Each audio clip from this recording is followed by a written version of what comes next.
अस्सलाम वालेकुम students, hope everyone is doing good. आज जो है हम लोग अफ्रो अमेरिकन का एक पोएम कर रहे हैं और इसका नाम है हार्लेम। ठीक है, हार्लेम पहले भी मैं बता चुकी हूँ आप लोगों को हार्लेम रेनेसांस के बारे में, जो कि 1920 में एक मूवमेंट था जिसमें क्या था कि अफ्रो अमेरिकन्स को कंप्लीट तौर पर परमिशन मिल गया था, उनके लिए फ्रीडम थी कि वो अपना लिटरेचर पब्लिश भी कर सकते हैं, वो अपना लिटरेचर लिख भी सकते हैं। ठीक है, दैट वाज हार्लेम रेनेसांस। लेकिन अगर वैसे हार्लेम की बात कर लें तो that is a place near to New York जिसमें अफ्रो अमेरिकन्स रहते थे। ठीक है, हमारा सब्जेक्ट है अफ्रीकन अमेरिकन्स। अफ्रो अमेरिकन्स यानी those people who are descendant of Africa, लेकिन वो जो है रहते अमेरिका में है और पैदा भी जो है वो अमेरिका में हुए हैं। ठीक है, पोएम का कंप्लीट नाम है हार्लेम अ ड्रीम डिफर। ठीक है, पूरा नाम है हार्लेम अ ड्रीम डिफर्ड। हार्लेम तो मैंने बता दिया that this is the name of a place जहाँ पर जो है अफ्रो अमेरिकन्स रहते थे। और ड्रीम डिफर्ड का मतलब ये है कि ख्वाब जो है पोस्टपोन हो गए, डिले हो गए, उनको जो है उन पे कोई एक्शन नहीं हो रहा है। ठीक है, अब ये पोएम किसने लिखा है? Langston Hughes. इससे पहले हमने लैंगस्टन ह्यूज का एक और पोएम पढ़ा था, तो उसमें मैंने आप लोगों को लैंगस्टन ह्यूज की कंप्लीट बायोग्राफी, उनके काम वगैरह बता दिए थे। ठीक है, सो गो फॉर दैट। अब ये पोएम जो है वो 1951 में पब्लिश हुआ था, and a collection of poem that is called montage of a dream deferred. In ये अ कलेक्शन ऑफ पोएम है जो उन जिसमें 91 पोएम्स है, और हार्लेम जो है वो एक पोएम है इसका। ठीक है, और वो जो है 1951 में पब्लिश हुआ है। फोर स्टेंजा है, 11 लाइन्स, लेकिन इसमें जो है टू टू लाइन्स अगर कर भी ले तो इसमें कुछ लाइन्स जो है वो अलग अलग है, तो वो काउंट नहीं होते स्टेंजा में। राइमिंग स्कीम जो है वो इरेगुलर है, क्योंकि आप लोग देख सकते हैं ABCDCEFEGHH, तो there is no rhyming scheme, तो इरेगुलर है। ठीक है, बैकग्राउंड की बात करें, अभी हम लोग पोएम पढ़ेंगे। ठीक है, ये 11 लाइन्स का पोएम जो है अगर हम लोग पढ़ेंगे तो इससे पहले हम लोग देखते हैं कि क्या क्या हुआ था और ये राइटर क्यों लिख रहा है। आप लोग जानते हैं कि लैंगस्टन ह्यूज जो है वो African American Afro American writer है, और वो जो है वो हार्लिम मूवमेंट का सपोर्टर भी था। ही always wrote about the distinction, the differences जो अफ्रीकन्स और अमेरिकन के दरमियान थे। ठीक है, आप लोग जानते हो सिविल वार हुआ था 1861 से 1865 तक। ठीक है, और 1865 में स्लेवरी ख़त्म हो गई थी, लेकिन फिर भी जो है स्लेवरी जारी रही। फिर भी जो है वो अफ्रो अमेरिकन के साथ वही बिहेव की होता रहा। और जिम क्रॉन लॉज जो है 19th एंड 20th सेंचुरी से अब फिर इस ये 1881 1885 के बाद जो है वो जो है साउथ में यानी यूएस के साउथ में जो है वो फिर भी मतलब बहुत ज़्यादा जुल्म होते थे किस पे? अफ्रो अमेरिकन पे, लेकिन नॉर्थ में समहाउ फ्रीडम मिलती थी। जिम क्रॉन ला जो 19 से 20 तक चलती रही, सेंचुरी तक चलती रही, उसमें क्या था कि इस लॉ के मुताबिक अफ्रीकन्स और अमेरिकन्स, ठीक है, इनके दरमियान ये डिस्टिंक्शन की गई कि इनके लिए अलग से स्कूल, इनके लिए अलग से स्कूल, इनके लिए अलग से पब्लिक बाथरूम, इनके लिए अलग से पब्लिक बाथरूम, इसके लिए अलग से रेलवे, इनके लिए अलग से रेलवे। सिंपली हर चीज़, ट्रांसपोर्टेशन, एजुकेशन, ये रहने की जगह, हर जगह अलग अलग थी। ठीक है, फिर आते हैं अमेरिकन ड्रीम। ये भी इसके बैकग्राउंड में आ सकता है, क्योंकि उस टाइम पे ये अमेरिकन ड्रीम का जो है आइडिया है वो आ गया था। उसका मतलब ये था कि कोई भी शख्स हो, चाहे वो अफ्रीकन अमेरिकन हो, चाहे वो अमेरिकन हो, जो भी हो, if that person works hard, उस वो अपने जो है मेहनत की वजह से कोई भी प्रॉपर्टी ले सकता है, कोई भी जगह ले सकता है, और जो है खुद को अमीर कर सकता है, मतलब गरीबी से निकाल सकता है। ठीक है, अब ये पोएम आप लोगों को पता है 1951 में लिखा गया है, तो इसमें वर्ल्ड वार वन का भी इफेक्ट आया था, वर्ल्ड वार टू का भी इफेक्ट आया था। वर्ल्ड वार टू में ये जो है अफ्रो अमेरिकन्स ने अमेरिकन्स का बहुत ज़्यादा साथ दिया था।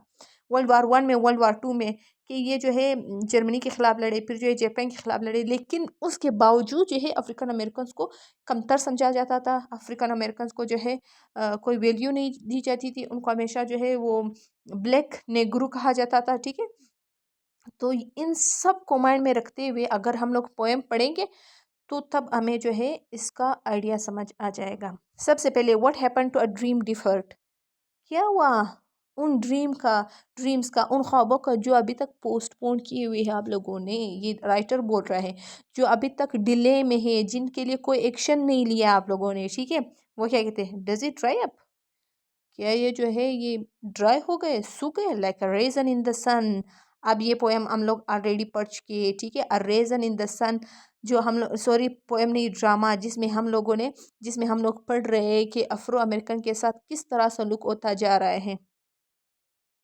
ये अ रेज़न इन द सन, लॉरेंस एन्सबरी का जो ड्रामा है अ रेज़न इन द सन, उन्होंने ये वाला सेंटेंस या ये वाला स्टेंसा लिया है लॉन्गस्टन यू से, और फिर जो है एक ड्रामा बनाया है इस पे, ठीक है। उस ड्रामे में भी आप लोगों को पता है कि मैंने आप लोगों को बताया था कि आप लोग पढ़ रहे हैं कि ये अफ्रो अमेरिकन के साथ कौन कौन सा सलूक हो रहा है, और उनके ड्रीम्स किस तरह क्रश हो रहे हैं। उनके ड्रीम जो है वो उनका कोई भी ड्रीम नहीं है, जो भी वो लोग सोचते हैं वो उनका ड्रीम कंप्लीट नहीं होता, ठीक है।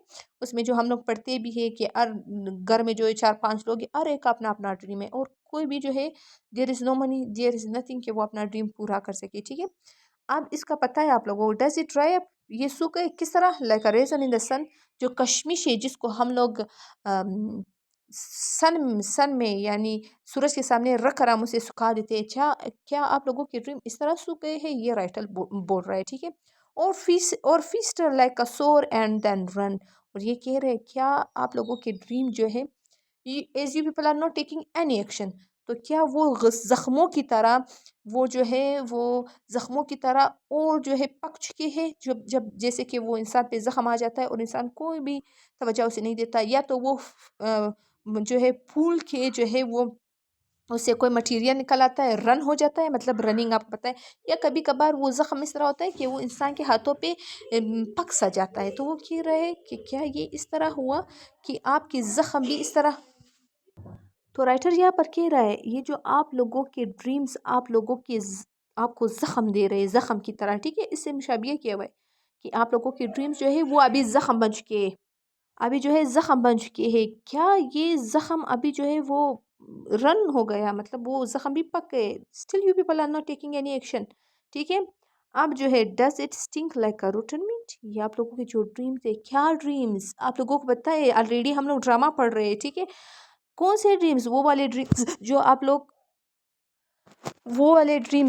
पूरा करने चाहते हो, जो आप लोग अपना घर खरीदना चाहते हो, जो आप लोग जो है अमेरिकन्स के जो है साथ इक्वल होना चाहते हो, वो ड्रीम, जो कोई अपना एजुकेशन पूरा करना चाहता है, जो कोई जो है अपने बच्चों को पालना चाहता है, ये सारे ड्रीम सूखे किस तरह, कशमिश की तरह जो सन के सामने हो जाता है, जख्मों की तरह, या रूटन मीट की तरह, जिसमें अपनी जो है वो अपने अपने ड्रीम जो है इंसान को ख़राब कर देता है, जिसमें इंसान अपने ड्रीम की वजह से वो उनसे जो है अजीब सा स्टिंक, मतलब ये अभी इस तरह देखिए आप, मीट जो है वो अपने ही वजह से जो है उसकी बदबू उससे आना शुरू हो जाती है। तो ये कह रहे कि ड्रीम इंसान में फंस गए हैं, इंसान में बंद हो गए हैं, और अब उनसे जो है एक स्टिंक, एक बदबू आ रही है, एंड देयर इज़ नथिंग कि आप उनके लिए एक्शन लें और आप जो है उनको पूरा करें, ठीक है।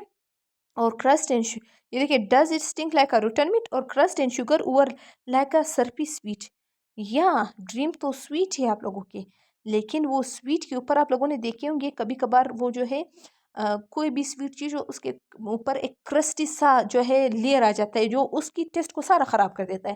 तो वो कहता है क्या वो उस तरह बन गए है, होते तो साइरफ भी स्वीट है, साइरप की तरह स्वीट, लेकिन फिर भी अंदर से वो फिर ऊपर से अगर ये कवर आ जाए तो वो ख़राब हो जाता है तो आप लोगों की ड्रीम स्वीट, लेकिन अब उन खबरों ने, ये जो आप लोग एक्शन नहीं लेते, जो आप लोग कुछ भी नहीं कर रहे, जो आप पोस्टपोन करते जाते हैं, वो एक कवर सा बन गए उनके ऊपर, ठीक है। मे बी अभी ये क्या बोल रहा है यहाँ पर, इसे सजेशन बोल रहा है, maybe it just sags like a heavy load, नहीं नहीं ये तो जो है शायद इस तरह ना हो, कोई मतलब इस तरह नहीं हो कि ये सूख गए हैं या स्टिंक स्मेल आ रही है उसे, बल्कि ये अभी शायद इस तरह है कि जो है ये हैवी लोड बन चुका है आप लोगों के लिए, आप लोग केरे करते जा रहे हो, ड्रीम आते जा रहे हैं, कभी ये करना है, कभी वो करना है, कभी, but you people are not having any opportunity, आप लोग ना एक्शन लेते हो, ना कोई अपॉर्चुनिटी आप लोगों के पास, और वो जो है वो हेवी लोड बन रहा है आप लोगों के लिए, ठीक है तो आप लोगों में ड्रीम्स अभी भी है, वो जो आप लोग पोस्टपोन करते जाते हो, तो वो ड्रीम्स जो है वो सारे हेवी बर्डन हो जाती है आप लोगों के लिए, ठीक है। Maybe it just सेग like a heavy load और डज इट एक्सप्लोड, अब राइटर ये केवल यहाँ पर तो एक सजेशन दे रहा है कि शायद ये सिर्फ हैवी लोड बन चुका है, ये नहीं है, ये कोई भी सीन नहीं है, सिर्फ एक लोड है जो आप लोग कैरी कर रहे हो, बल्कि वो आखिर में क्या कहते, और डज इट एक्सप्लोड, क्या ये आप भी एक्सप्लोड का आप बहुत सारे मीनिंग ले सकते हो। क्या ये एक जो है बर्डन बनने के बाद जो है एक्सप्लोड मतलब इंसान में वो गुस्सा, वो जो ऑपरेशन है, वो जो इंसान दूसरे कंडीशन में आ जाता है हैवी लोड ले ले करके, कि अब वो एक जो है तशद्दुद की शक्ल में निकलेगा, या एक्सप्लोड हो गया या ख़त्म हो गया बस। जैसे कि आप लोग ले सकते हो एक्सप्लोड के, वो जो है वो इंसान जो है एक्सप्लोजन अगर होती है तो तब जो है वो सारा मलबा जो भी हो, जो भी राख हो, जो भी वो चला जाता है।